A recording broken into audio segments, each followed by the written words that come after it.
प्रभु यीशु मसीह में आप सभी को शालोम। खुदावन प्रभु यीशु मसीह आप सभी को इन दिनों में जब हम सब क्वारंटाइन में जब अपने घरों में प्रभु के साथ समय बिता रहे हैं और सारा हिंदुस्तान उसके साथ साथ विश्व आज क्वारंटाइन होकर अपने अपने घरों में है। ये अच्छा अवसर है कि हम प्रभु के वचनों के पास में बने रहें। उससे भी ज़्यादा बड़ा अवसर यह है कि आज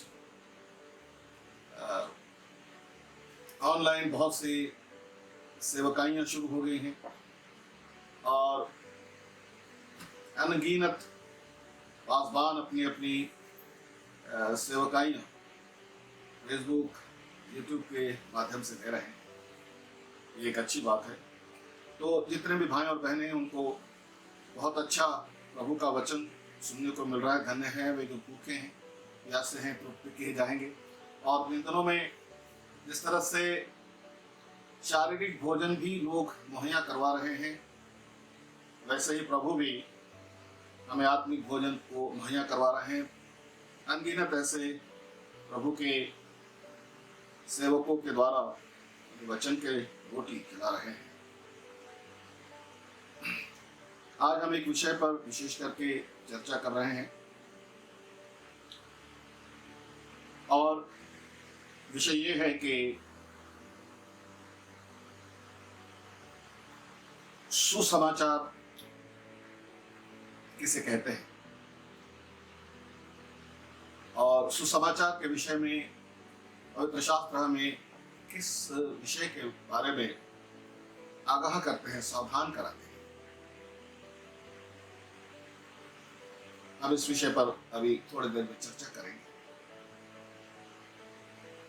मेरा एक सवाल ये है कि ज्यादातर लोग कलीसियाओं में क्यों जाते हैं, या एक कलीसिया से दूसरी कलीसिया, दूसरी कलीसिया से तीसरी कलीसिया, और यूं समझो कि वे अलग अलग कलीसियाओं में जाते आते रहते हैं। आखिर मैं इसे बुरा नहीं समझता हूं, लेकिन एक सवाल इन सब से मैं जब पूछता हूं कि आप कलीसियाओं में क्यों जाते हैं, तो साधारण लोगों का एक ही जवाब रहता है, वहां के पासबान बहुत अच्छे हैं। इसका अर्थ होता है कि हम कलीसिया में एक व्यक्ति को जो अच्छा है उसके पास जा रहे हैं, और जो कलीसिया छोड़ देते, अगर उनको पूछते कि आपने क्यों छोड़ दी कलीसिया, तो कहते वहां के पासबान अच्छे नहीं थे। ओवरऑल ये बहुत सोचने वाली बात है, गौर करने वाली बात है कि लोग जा रहे हैं कलीसियाओं में पासबानों को, यानी कि किसी व्यक्तिमत्व के द्वारा। कोई नहीं कहता कि मैं सुसमाचार के लिए वहां पर जाता हूं, मुझे वहां सुसमाचार मिलता है। और जब हम पूछते हैं कि सुसमाचार किसे कहते हैं, तो लोगों के पास जवाब नहीं। वे बता नहीं सकते कि सुसमाचार क्या है, किस चीज को सुसमाचार कहा जाता है, किस प्रचार को सुसमाचार का प्रचार कहा जाता है। लोगों को अभी भी डिफरेंशिएट नहीं करना आता है। उनको हालांकि समझाई नहीं सुसमाचार है। आज का जो सुसमाचार है, भाई पेट दर्द दे रहा है, बीमार हो, लंगड़े हो, दूल्हे हो, अंधे हो, भूत प्रेत तुम्हें लिपट गए हैं, अशुद्धात्मा है, चलो चर्च में जाके अच्छे हो जाते हैं। बीमारियों से और दुरात्माओं से छुटकारा ही क्या सुसमाचार है? क्या प्रभु यीशु मसीह केवल ये दो बातें करने के लिए संसार में आया और अपने अपने चेलों को भेजा कि जाओ? तो क्या चेले जाकर केवल दुष्टात्माओं को निकाल रहे थे और बीमारों को चंगा कर रहे थे?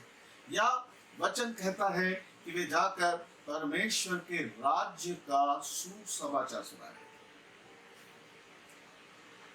लिखा हुआ है कि वे सुसमाचार सुनाते थे, और इस विषय को वे जानते थे कि उन्हें क्या सुनाना है। लेकिन आजकल सुसमाचार का अर्थ लोगों के लिए इतना ही है, बीमार है तो ठीक हो जाते हैं, परेशानियां अच्छी हो जाती हैं। मैंने कई परमेश्वर के उद्धार पाए लोगों की गवाहियां सुनी है वे अपने कलीसियाओं के बारे में, पासवानों के बारे में गवाही देते हैं कि मैं बहुत बीमार था, मुझे इस तरह का रोग था, फिर मैं यहाँ पर आया और पासवान ने प्रार्थना की, मैं ठीक हो गया। क्या ये सुसमाचार है? क्या ये सुसमाचार है? मैं पहले बहुत गरीब था, फिर मैं अभी देखो ठीक ठाक हो गया हूँ। क्या ये सुसमाचार है? असल में सुसमाचार क्या है? प्रभु का वचन कहता है होशे पुस्तक 4:6 में, मेरे ज्ञान न होने से मेरी प्रजा नाश हो जाती। ईश्वरीय ज्ञान को प्राप्त करना सुसमाचार प्राप्त करना है। पिता का उद्देश्य क्या है उसे समझना, वो सुसमाचार है। प्रभु यीशु मसीह इस संसार में आए और उनके समकालीन बहुत ही महबूब नबी यूहन्ना भी उस दौर में आए और उन्होंने भी सुसमाचार सुनाया। वे तो परमेश्वर के राज्य की घोषणा कर रहे थे। वे लोगों को परमेश्वर का अर्थात यहोवा का जो इच्छा है, यहोवा की इच्छा है, वो समझा रहे थे। इसलिए प्रभु ने भी कहा कि तुम परमेश्वर के राज्य में प्रवेश नहीं कर सकते क्योंकि तुम पिता की इच्छा को नहीं जानते। प्रभु यीशु मसीह जो सुसमाचार सुना रहे थे, वे केवल चंगाई नहीं कर रहे थे, बल्कि वे सुसमाचार सिखा देते। पूरी बाइबल अगर आप पढ़ोगे नया करार, तो उनकी बहुत सी सिखाई हुई बातें हैं। परमेश्वर के राज्य के बारे में दृष्टांत रूप से वो समझाते थे कि परमेश्वर का राज्य क्या है। वे दृष्टांत रूप से लोगों से और चीजों से बातें करते। उन्होंने कई ऐसे विषय है, अर्थात पिता की इच्छा, मैं फिर दोहराता हूं, पिता की इच्छा उन्होंने इस संसार में जाहिर की। और इसलिए उन्होंने कहा यदि तुम मुझे प्रभु प्रभु कहते हो तो परमेश्वर के राज्य में अर्थात पिता के राज्य में तुम प्रवेश नहीं कर सकते। केवल वही जो मेरे पिता की इच्छा के अनुसार जीता है, चलता है, सुनता है। तो यही वो सुसमाचार है कि पिता क्या चाहते हैं, पिता ने हम मनुष्यों के प्रति क्या संदेश भेजा है। वो संदेश यदि हमें नहीं मालूम और वो संदेश यदि पवित्र शास्त्र में से प्रचार नहीं किया जाता, और जो व्यक्ति उद्धार पाता है, मसीह व्यक्ति है, उसको अगर ये नहीं पता, तो मेरे ख्याल से हम एक बहुत बड़े अंधकार में जी रहे हैं। इसलिए पौलुस इस खतरे को जानते थे और उस समय कुरिन्थियों की पत्री में भी उन्होंने इसकी बातें बयां की है। मैं आपके साथ थोड़े में बांटना चाहता हूं ताकि आप हमें जरूर रिप्लाई भेजें या आप उनसे बातचीत करें। आप अपने कमेंट्स हमें भेज सकते हैं और इस माध्यम से मैं आपके पास पहुंचना चाहता हूं। मेरे साथ में आप खोलिए दूसरा कुरिन्थियों इसका 11वां अध्याय,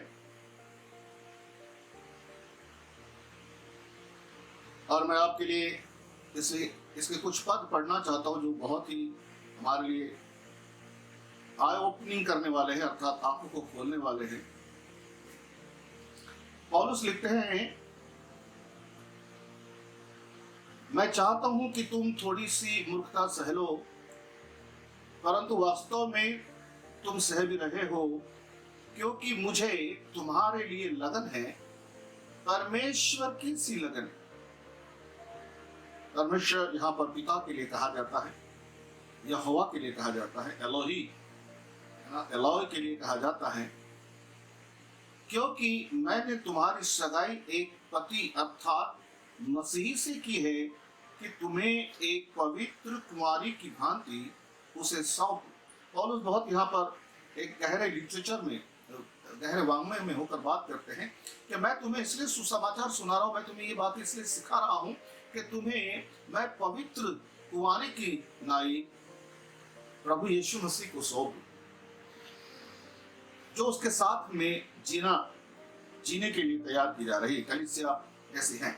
आगे बहुत सुंदर उन्होंने लिखा है, परंतु मुझे भय है कि जैसे सर्प ने हवा को अपनी धूर्तता से धोखा दिया, वैसे ही तुम्हारे मन मसीह की भक्ति की सरलता और पवित्रता से कहीं भटकने जाए।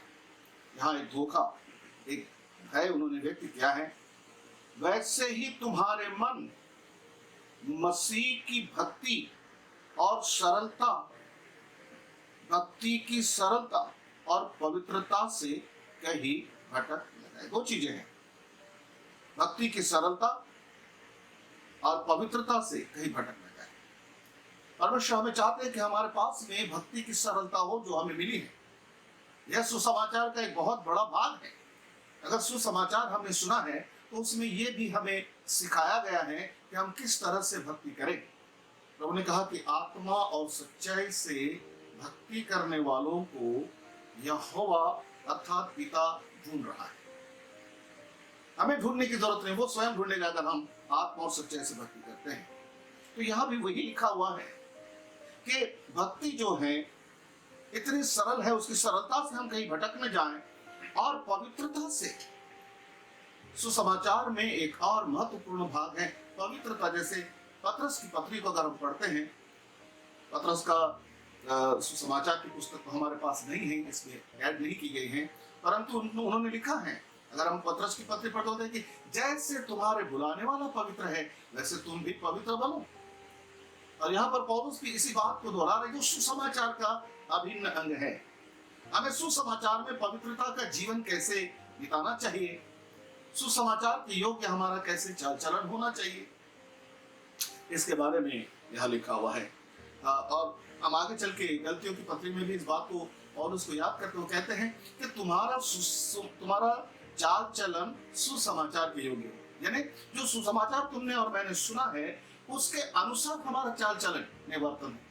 तो सुसमाचार केवल बीमारी से चंगा होना, दुष्ट आत्मा से छुटकारा पाना इतना ही नहीं है, परंतु सुसमाचार वो है जो हमारे जीवन को परिवर्तित करता है, हमारे जीवन को गाइड करता है कि हम उसके अनुसार परिवर्तित हो जाए। हमारा व्यवहार, हमारा चाल चलन सुसमाचार के योग्य हो। सुसमाचार हमारे चाल चलन को बदलता है। सुसमाचार केवल हमें चंगाई और मिरेकल्स के ही लिए नहीं है। तो वो कौन सी बात है सुसमाचार की जो आज पवित्र शास्त्र के अनुसार कलीसिया में हर विश्वासी को मालूम होना चाहिए। आज किसी भी विश्वासी को आप पकड़िए और उनसे बात करिए कि सुसमाचार क्या होता है, वो आपको नहीं बता पाएंगे। यहां तक कि बहुत से ऐसे पास्टर्स हैं, थियोलॉजी से आए भी बच्चे हैं जो आज इस बात का सही जवाब नहीं दे पाते। वे लड़खड़ाते हैं बात को समझाने और एक शब्द में बता देते हैं कि सुसमाचार ये है कि यीशु मसीह पापों के लिए मरा, तीसरे दिन जी उठा और फिर से आने वाला है।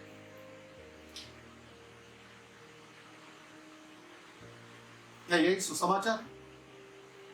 अगर यही सुसमाचार है तो फिर क्यों लिखा गया कि सुसमाचार के अनुसार तुम्हारा चाल चलन हो? ये सोचने की बात है। चलिए आगे चलकर मैं आपको एक और बात यहां से बताना चाहता हूं, क्योंकि यदि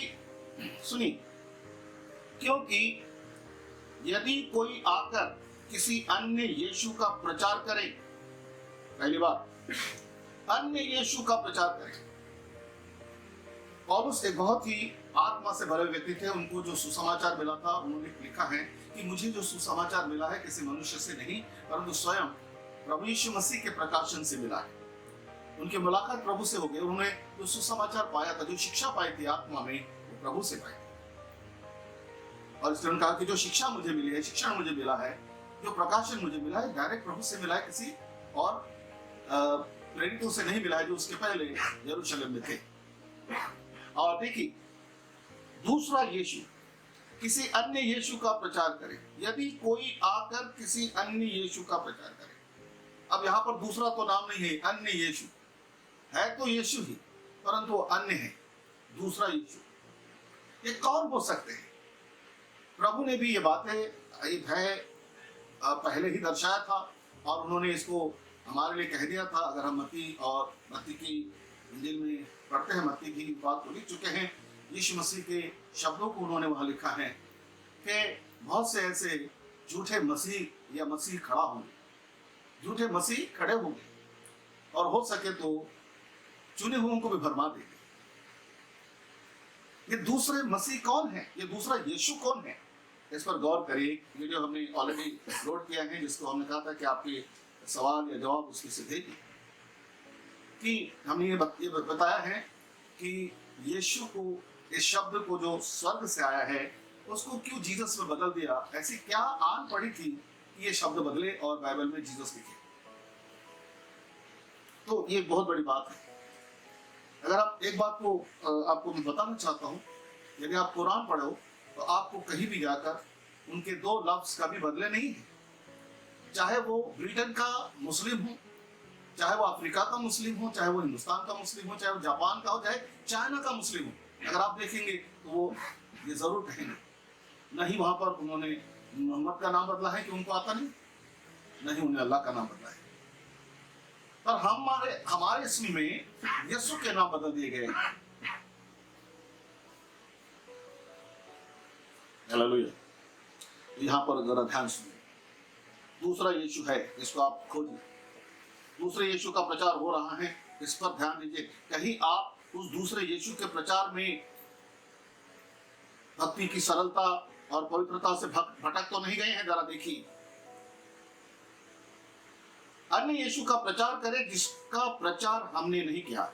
पहला कुरिन्थियों 11वां अध्याय 4 पद। क्योंकि यदि कोई आकर किसी अन्य यीशु का प्रचार करे जिसका प्रचार हमने नहीं किया, प्रेरित कहते हैं हमने नहीं किया, हमने किसी और दूसरे यीशु का प्रचार नहीं किया, हमने उस यीशु का प्रचार किया जिसके साथ में हम रहे हैं, जिसको हमने देखा है, जो हमसे बातें करते हैं। या दूसरी बात, या तुमने कोई और आत्मा मिले जो पहले नहीं मिली थी। दूसरी और एक महत्वपूर्ण बात है, या तुम्हें कोई और आत्मा मिले जो पहले नहीं मिली थी। दूसरा आत्मा भी है। पहला यूहन्ना 4:1 में लिखा है कि हर एक आत्मा की प्रतीति मत करना। पहला तिमोथी 4:1 में लिखा है कि अंतिम दिनों में ऐसा होगा, बहुत से लोग भरमाने वाली आत्मा, दुष्ट आत्मा की शिक्षा पर मन लगाकर विश्वास से भटक जाएंगे। चेतावनी हमारे पास में, पवित्र शास्त्र में। दूसरा आत्मा, ये आत्मा क्या है? यह आत्मा क्या है? मैं एक बहुत सुंदर संदेश सुना था, मेरे समक्षीन भाई हैं एस.आर. मनोहर की, वो बहुत सुंदर उन्होंने इस पर प्रचार किया, आप जरूर से देखें। उन्होंने कहा कि जो आत्मा प्रभु की महिमा नहीं करता है, जो आत्मा प्रभु की महिमा नहीं करता है, वो परमेश्वर का आत्मा नहीं है। लेकिन बहुत सी आत्माएं ऐसी हैं जो अपनी महिमा करते हैं, उनमें मैं आ गया है। ये खूबसूरत बात है। अगर आप वो कभी वीडियो आपको देखने वाला जरूर देखिए। भाई साहब मनोहर ने बहुत सुंदर इस पर विचार किए हैं, आप इसको जरूर देखिए। अथवा कोई दूसरा सुसमाचार, तीसरी बात, अथवा कोई दूसरा सुसमाचार सुनाए जिसे तुमने ग्रहण नहीं किया था। अब यहां पर एक और है, दूसरा सुसमाचार। इस तरह से इस अध्याय में, इन 4 आयतों में 3 महत्वपूर्ण बातें, दूसरा यीशु, दूसरा आत्मा और दूसरा सुसमाचार। आइए मेरे साथ में आप, मैं दौड़ा कर आपको ले चलता हूं गलती की पत्री में, समय के अनुसार। गलती की पत्री जिसको आप देखेंगे, गलती की पत्री पहले अध्याय में आप मेरे साथ में जैसे देख सकते हैं। फिर से और उस गलतियों को जब पत्री लिखते हैं वहां पर भी इसका वो जिक्र कर रहे हैं। पहला अध्याय उसके 6वें पद में, मुझे आश्चर्य होता है कि परमेश्वर जिसने तुम्हें मसीह के अनुग्रह में बुलाया। देखिए फिर से कहता हूं, परमेश्वर पिता यहोवा जिसने तुम्हें मसीह के अनुग्रह में बुलाया है, उसे तुम इतने शीघ्र किसी अन्य ही सुसमाचार के लिए त्याग रहे हो। उसे तुम शीघ्र अन्य ही सुसमाचार के लिए त्याग रहे।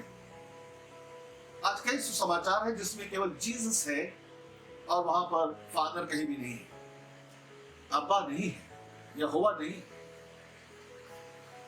कई लोग आजकल ओनली जीसस, यहोवा विटनेस, बड़े अलग अलग कट्स में आज लोग चल रहे हैं। आप इसको ध्यान रखें। अन्य सुसमाचार के लिए त्याग रहे हो, वास्तव में दूसरा सुसमाचार तो है ही नहीं, परंतु तुम लोग हैं जो परंतु कुछ लोग हैं जो तुम्हें विचलित कर रहे हैं और मसीह के सुसमाचार को बिगाड़ना चाहते हैं। और फरमाइए, मसीह के सुसमाचार को बिगाड़ने वालों की जमात है, और इसलिए मसीह का सुसमाचार क्या है ये लोगों को नहीं बताते। बड़ी बड़ी जब प्रचार सभाएं होते वहां लिखा जाता है शुभ संदेश प्रचार सभा, और हमें लगता है कि यीशु मसीह की कथा यानी ही शुभ संदेश है। और शाम की वो सभाएं होते हैं जिसमें यीशु मसीह के बारे में बताया जाता है कि यीशु मसीह ने चंगा किया है, यीशु मसीह ने जिंदा किया है, और बाद में सुबह दोपहर की सभा होती है, उसमें फिर अलग टीचिंग भी मिलती है। तो हमें समझ में नहीं आता कि सुसमाचार क्या है। सुसमाचार क्या है? मसीह के सुसमाचार को बिगाड़ना चाहते हैं। बहुत से लोगों ने मसीह के सुसमाचार को बिगाड़ दिया है।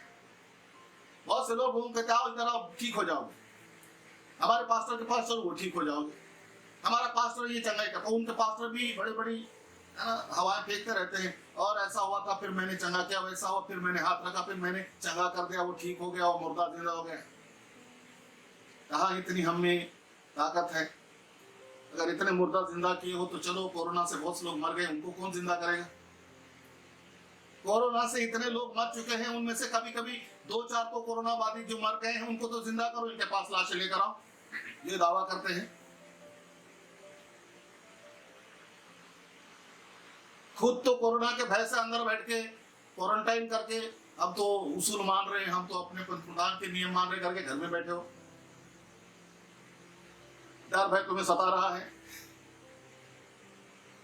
दूसरा सुसमाचार केवल लोगों को आकर्षित करके किसी पास्टर को ऊंचा उठाना, ये दूसरे सुसमाचार का लक्षण है। जिस सुसमाचार के द्वारा मसीह महिमा नहीं पाता, जिस सुसमाचार के द्वारा मसीह ऊंचा नहीं उठाया जाता, जिस सुसमाचार के द्वारा मसीह किसी में से प्रकट नहीं होता, जिस सुसमाचार के द्वारा किसी में से मसीह नहीं दिखाई देता, जिस सुसमाचार के द्वारा मसीह का ज्ञान हमें बदलने के लिए, परिवर्तित करने के लिए मदद नहीं करता, वो सुसमाचार। कलीसिया के 4 तरीके अगर हमने अपना लिए तो वो सुसमाचार नहीं है। मैं बीमार था, कलीसिया में गया, चंगा हो गया, अब फिर मैं सबात को जाता हूँ, फिर पहले घुटने टेकता हूँ, फिर गाने गाता हूँ, फिर नाचता हूँ, आराधना उसी को कहेंगे हम लोग, फिर उसके बाद में बाइबल सुनता हूँ, बाइबल पढ़ता हूँ, उसके बाद में रोटी तोड़ता हूँ, कभी कभी तोड़ता हूँ, कभी कभी नहीं तोड़ता हूँ, और उसके बाद में 1 महीने में 4 महीने में हमारे पास्टर देंगे तब रोटी तोड़ता हूँ। लेकिन हर सप्ताह में भेंट जरूर होती है, वो मैं डालता हूँ। तो क्या ये सुसमाचार है? क्या ये सुसमाचार का परिणाम है? कभी कभी बाइबल का प्रचार भी ना हो लेकिन भेंट जरूर हो जाए। क्या ये सुसमाचार है कि भेंटें कलेक्ट करो, जब जब इकट्ठा होते हो भेंटें कलेक्ट करो? बाइबल में लिखा है जब जब इकट्ठा होते हो प्रभु यीशु मसीह को स्मरण करो, उसके कुर्बानी को स्मरण करो। कहीं नहीं लिखा है जब जब इकट्ठा होते हो तो भेंटें इकट्ठा करो। क्या ये सुसमाचार है? तो दूसरा सुसमाचार क्या है, यहाँ पर आप जरूर पढ़िए और इस पर मन लगाकर मुझे भी समझाइए। परंतु यदि हम या कोई भी स्वर्गदूत उस सुसमाचार को छोड़ जो हमने तुमको सुनाया है, कोई और अन्य सुसमाचार तुम्हें सुनाए तो श्रापित हो। ऐलान जंग भविष्यवक्ता के मुंह से निकला हुआ शब्द है। और यहां पर उन्होंने कहा कि यदि कोई अन्य सुसमाचार तुम्हें सुनाए तो वो श्रापित।